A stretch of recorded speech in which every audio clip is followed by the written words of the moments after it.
Acerca del trastorno por déficit de atención e hiperactividad. ¿Qué pasa cuando llega la adolescencia?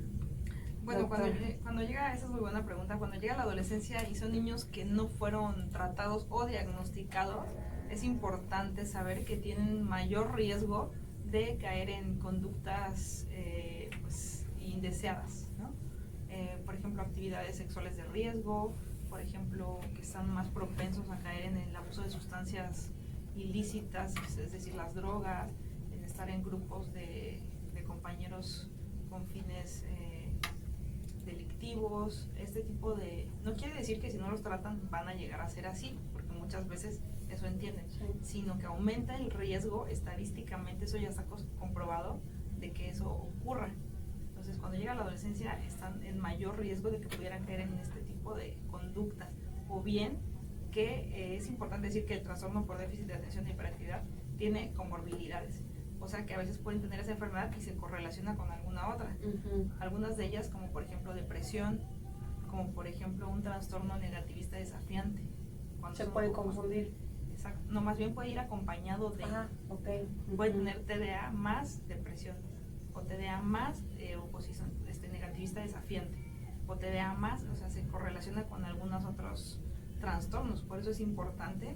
Y la adolescencia es una etapa de mucha vulnerabilidad, en la que a veces no, por miedo u otras cuestiones, no tenemos una adecuada comunicación con nuestros padres y finalmente estamos en una etapa de riesgo.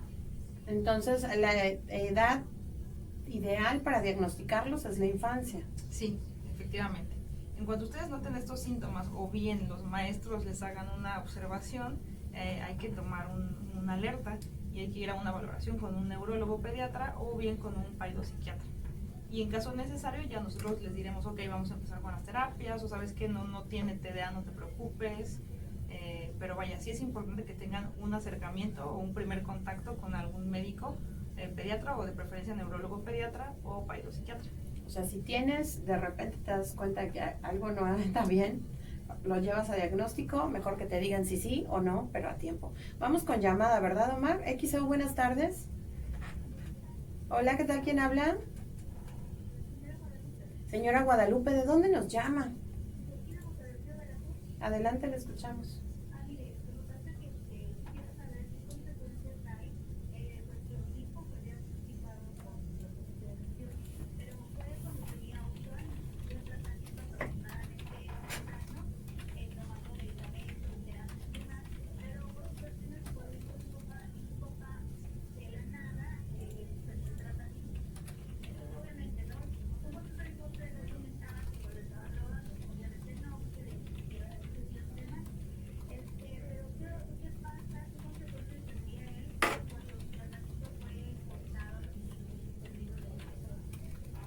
Hola, buenas tardes, Guadalupe. Mira. Muy buena pregunta. Sí, así es.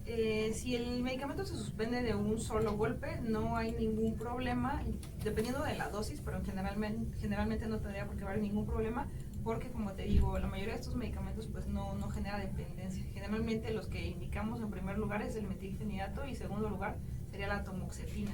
Y no hay problema si se suspende de un solo. Te digo que incluso, eso depende del criterio de cada quien, pero incluso se puede descansar en fin de semana o en las vacaciones. Entonces, si lo toma un día y al otro no, como te estoy dando este ejemplo, no pasa nada con el comportamiento, con el funcionamiento o algún riesgo que pueda tener tu hija o hijo por esta cuestión.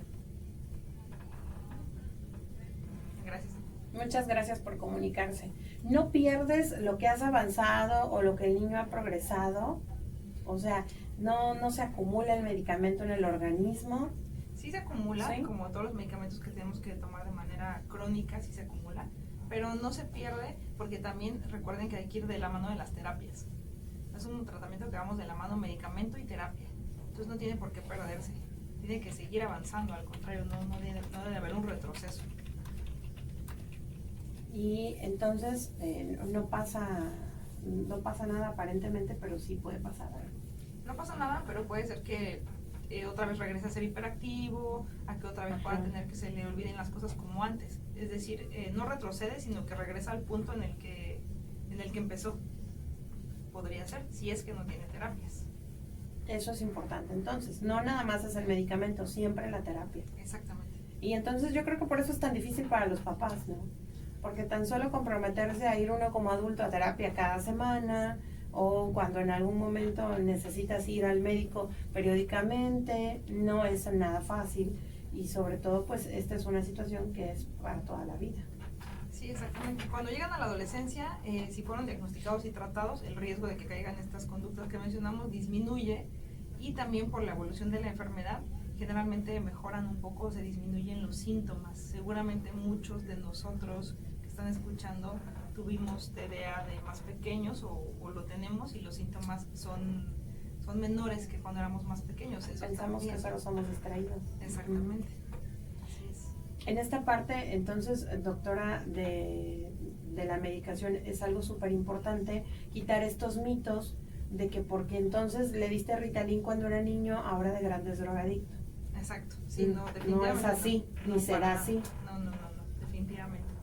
Igual otros tratamientos que se están estudiando o que están de moda, por decir así, es la dieta de suplementación y de eliminación. Y bien, eso sí se está estudiando, y hay ciertas dietas que se están investigando mediante algunos estudios internacionales con evidencia científica, donde se ha visto que los azúcares añadidos, o sea, una dieta con más azúcar, con dulces, chocolates, jugos, yogur, refrescos, altera más los síntomas o los intensifica, tanto de hiperactividad e impulsividad como de inatención. Esto debido a que altera estas hormonas de las que hablamos en el principio, la dopamina y la noradrenalina se ven alteradas por este tipo de sustancias. Entonces, siempre pedimos en niños con TDA específicamente que tengan una dieta libre de azúcares añadidas, definitivamente. Chocolates, por ejemplo. Exacto, dulces, galletas, oye, muchas cosas que les gustan a los niños y que se las permitimos, eso intensifica los síntomas. Entonces, si por ejemplo estamos ante un escenario que es un papá o una mamá que les da dulces y aparte no quiere darle la medicina y quiere seguirle dando dulces, entonces pues no hay forma de ayudarlos a que mejoren. Hay que quitar esa sustancia y evitar pues que se intensifiquen los síntomas. Entonces, eso no deben de comerlo los niños que tienen TDA, y lo que se está estudiando también... Pues ni los niños sanos, en sí los bueno, niños sí, no deben comer eso. sí. Exactamente, son cosas que no necesitamos en nuestro organismo. Y lo que se está estudiando de suplementación es la terapia con omegas, omega 3, omega 6. ¿Esta sí es buena? La realidad es que se está estudiando, y algunos estudios dicen, yo lo probé y en estos niños sí sirvió. Y otro mismo estudio en otro país dice, yo también lo probé y en estos niños no sirvió. O sea que no hay un consenso de que sí funciona.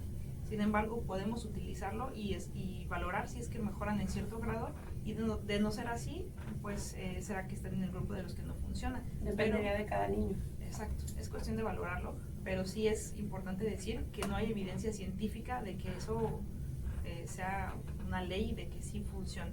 No es así. Lo único que hay evidencia de que funciona es el tratamiento farmacológico. Entonces, algo también que quiero preguntar antes de ir a la pausa en cuanto al tratamiento es el medicamento. ¿El original de patente o funcionan los genéricos? De preferencia siempre original. Sí. La patente y los genéricos reside en que, bueno, la patente, una vez que crean un medicamento, ellos tienen la exclusividad del medicamento durante tantos años, en lo que dure la patente, y luego los genéricos se copian de esa fórmula que ellos crearon. Algunas veces cambian algunos ingredientes, aunque al final el resultado sea muy parecido, no es el mismo. Entonces definitivamente el de patente funciona totalmente diferente y es mucho mejor, y es garantía de que va a tener una mejoría. Y los similares, pues bueno, esos definitivamente ni se diga, ¿no? Esos Sí, son diferentes entonces. Totalmente. Entonces, el paciente que toma este tipo de medicamentos debe de hacer un esfuerzo, incluso a veces hasta el sacrificio por parte de los padres, para comprar un medicamento de un buen laboratorio. Así es, sí. Desafortunadamente los medicamentos son un poco caros, sí. Algunos. A veces los laboratorios, algunas marcas de laboratorios deciden apoyar a ciertas familias o a ciertos pacientes y dan algunos tratamientos, o hacen alguna promoción de 3x2 o no sé. Entonces siempre hay formas, o pueden acercarse a su médico y decirnos su situación personal, y nosotros buscaremos la forma de ayudarlos.